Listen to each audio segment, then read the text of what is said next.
अब कार्बोकैटायन तो बन गया, अब उस पर न्यूक्लियोफिलिक ग्रुप इस पर अटैक करता है। तो देखिए, जैसे ही क्लोरीन आयन इससे छूटा वैसे ही यह रिलैक्स मूड में आ जाता है। पहले तो इस तरह से इसका स्ट्रक्चर था, इस मुंह की ओर स्ट्रक्चर था, अब वह बिल्कुल प्लेन हो गया। जब यह प्लेन हो गया, रिलैक्स मूड में आ गया यह कंपाउंड, तो यह न्यूक्लियोफिलिक NU को अब यह दो तरीके से यह इस पर अटैक कर सकता है।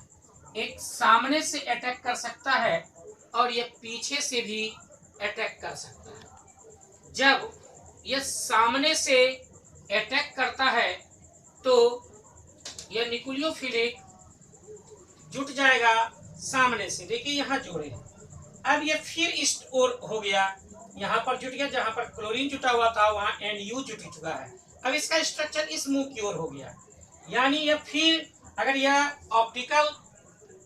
ऑप्टिकली एक्टिव कंपाउंड हो और वो पहले डेक्स्टो हो तो यह पुनः डेक्स्टो में बदल जाता है जब यह सामने से अटैक करता है। लेकिन अगर यह पीछे से अटैक किया तो इसका स्ट्रक्चर इस ढंग का हो जाता है। तो यह अब ठीक उल्टा हो गया, यह लीवो स्ट्रक्चर का हो गया। ऑप्टिकली चूंकि यह कंपाउंड आपका एक्टिव है, इसलिए इसका दो तरह से बन गया, एक लीवो कंपाउंड बन गया और एक डेक्स्टो कंपाउंड बन गया। जब यह डेक्स्टो से लीवो बना तो इसको हम इन्वर्सन कहते हैं, और जब ज्यों का त्यों रह गया, रिटेन कर गया इसका स्ट्रक्चर, तो इसको कहते हैं रिटेंशन। यानी इन्वर्सन भी आप समझ गए और रिटेंशन भी समझ गए। रिटेंशन में अगर पहले डेक्स्टो था तो डेक्स्टो रहेगा, लीवो था तो लीवो रहेगा, यानी ज्यों का त्यों यह रहेगा। यानी पोलराइज्ड लाइट को अगर यह पॉजिटिवली मोड़ रहा था, यानी क्लॉकवाइज इसको मोड़ रहा था, तो यह क्लॉकवाइज ही इसको मोड़ने का प्रयास करेगा और यह ठीक उसका उल्टा मोड़ेगा। तो यहाँ पर देखिए, यह इन्वर्सन हुआ और यह रिटेंशन हुआ। दोनों कंपाउंड 50-50% का अगर मिक्सचर हम ले लें तो यह पोलराइज्ड लाइट किसी ओर नहीं मुड़ेगा, यानी इसका जो मिक्सचर बनेगा उससे सीधे पोलराइज्ड लाइट पास कर जाएगा और यह इनएक्टिव हो जाएगा, ऑप्टिकली इनएक्टिव हो जाएगा। और इसको हम लोग जो मिक्सचर बना, इसको रेसेनिक मिक्सचर कहते हैं। आपको जो हेलो अल्केन के प्रॉपर्टीज में लिखाए हैं प्रॉपर्टीज, उसमें रेसेनिक मिक्सचर भी लिखाए होंगे, रिटेंशन भी लिखाए होंगे, इन्वर्सन भी लिखाए होंगे। तो ये आप इसको अच्छी तरह से समझ गए। यह ऑप्टिकली एक दूसरे का मिरर इमेज होता है।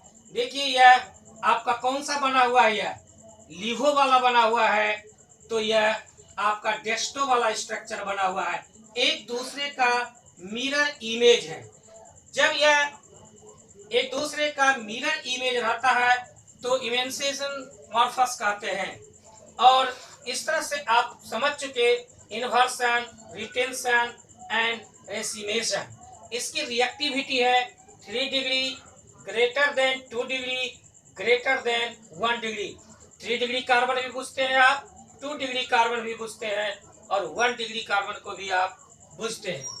समझ रहे हैं, क्योंकि इसको पहले हम समझा चुके हैं। अब दूसरा है SN2 रिएक्शन। SN2 रिएक्शन को हम लोग पढ़ते हैं इधर, यहाँ से by molecular nucleophilic substitution reaction. इसमें दोनों रिएक्शन है, डिस्प्लेसमेंट रिएक्शन भी है और सब्स्टिट्यूशन रिएक्शन भी है।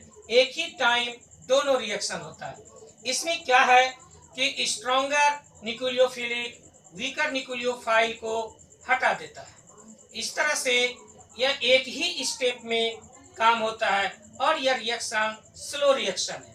देखिए यहाँ लगा हुआ है X का मतलब हुआ हाइड्रोजन।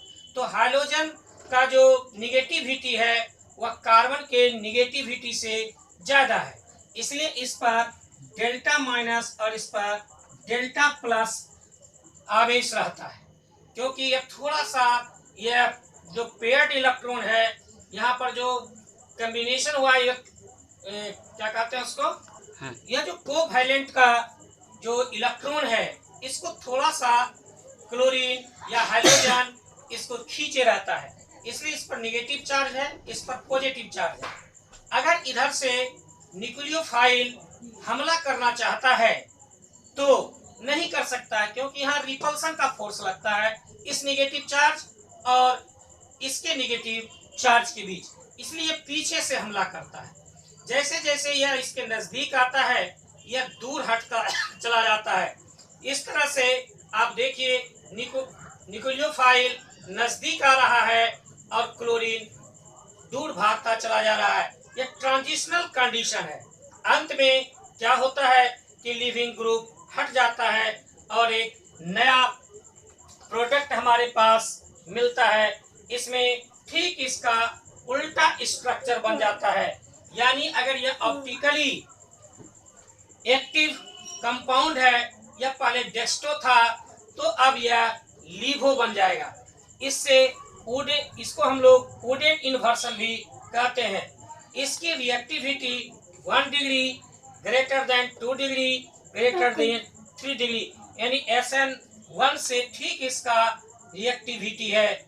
इस तरह से आप समझ चुके SN1 reaction, SN2 reaction, inversion, retention और रेसिमिसेशन।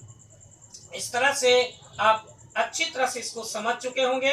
अब आप जब ये प्रॉपर्टीज को आप पढ़ेंगे हेलो एल्केन्स का, तो आपको कोई दिक्कत नहीं होगी।